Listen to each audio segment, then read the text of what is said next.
Le Bénin est un pays de l'Afrique de l'Ouest dont le taux de retard de croissance est de 34% en 2014 selon l'index Omondi. Vous savez qu'au niveau du Bénin, par exemple, on a pratiquement 34% des enfants de moins de 5 ans qui ont un retard de croissance. Vous avez 46,6% des enfants de 0 à 2 ans seulement qui ont un allaitement maternel. Ce taux élevé a conduit Care International à se pencher sur la question de la réduction du retard de croissance et de l'anémie à l'endroit des enfants de moins de 2 ans et des femmes en âge de procréer grâce à l'appui des bailleurs Sal Family Foundation et Little Day Saint Charity. La nutrition au centre est financée pour une période de 5 ans et couvrant 2013-2017 et est mise en œuvre dans les communes de Bonou et de Dango et plus précisément dans 32 villages. Protéines pour la population est financée aussi par un bailleur privé, les Saints du dernier jour, pour une période d'1 an allant de juillet 2016 à juin 2017 et est complémentaire à l'initiative de la nutrition au centre pour renforcer l'atteinte de l'objectif visé par la nutrition au centre, mais à travers la production de la protéine animale par les activités de pisciculture et d'aviculture. Pour la mise en œuvre, Care a développé une approche holistique et nutritionnelle de nutrition qui a pris en compte la nutrition spécifique avec l'alimentation du nourrisson et du jeune enfant, la santé maternelle et infantile et la nutrition sensible avec l'eau, l'hygiène et l'assainissement, la sécurité alimentaire, le genre et l'autonomisation des femmes. Ici, nous sommes dans la commune de Dangbo, précisément à Djibé, un village d'intervention du projet où plusieurs activités ont été mises en œuvre avec les bénéficiaires du projet, regroupés dans les associations villageoises d'épargne et de crédit avec des séances de sensibilisation, des démonstrations culinaires à base des produits locaux et des produits d'élevage réalisés par les ménages bénéficiaires du projet Protéines pour la population, les jeux de cartes, le suivi de croissance pour les enfants de 0 à 23 mois ont été régulièrement organisés. Il en est de même pour les séances de salubrité, du lavage des mains qui sont devenus des comportements ancrés dans les habitudes quotidiennes de ces communautés.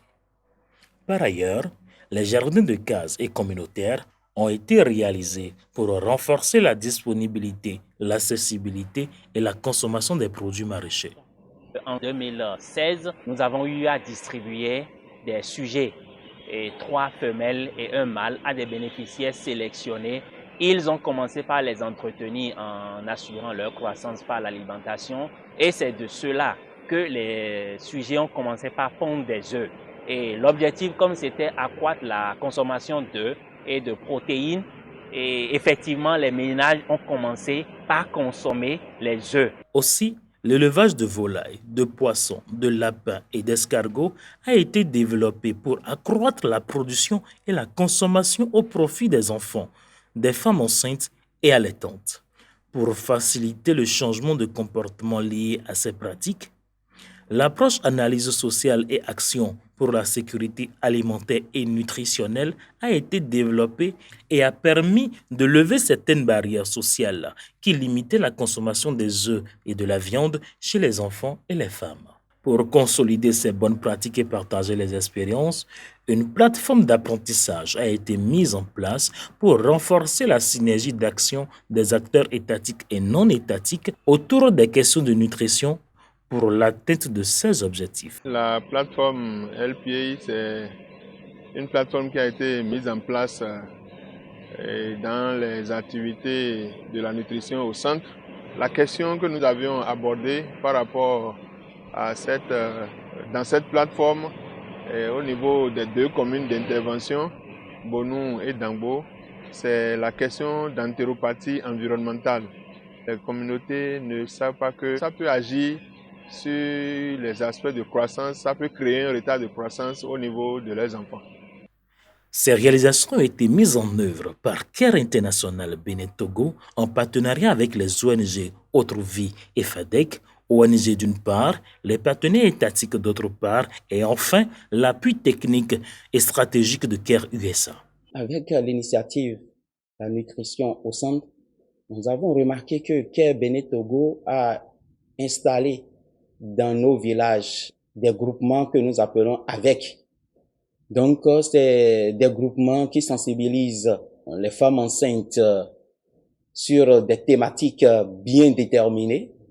Et ces thématiques permettent quand même une bonne fréquentation de nos formations sanitaires.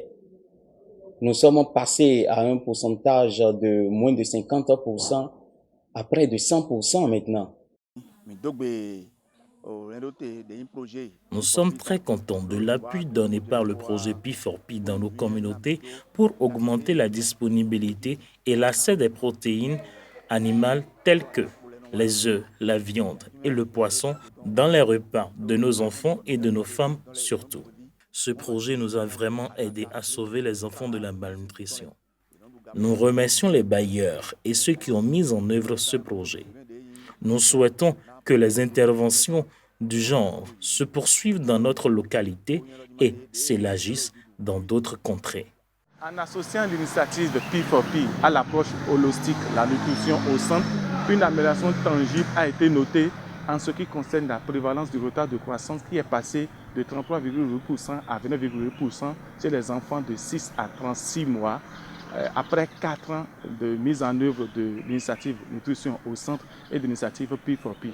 La forte implication des groupements Fafawa, qui sont les acteurs de premier plan de réussite de cette expérience, Care Bénin Togo, coordonnatrice du programme, ministère de l'Agriculture, mairie, responsable du groupement bénéficiaire. Au vu de ces résultats encourageants, il est à souhaiter que les acquis de ce projet soient maintenus et étendus à d'autres communautés vulnérables pour assurer la santé des populations comme demandé par les bénéficiaires.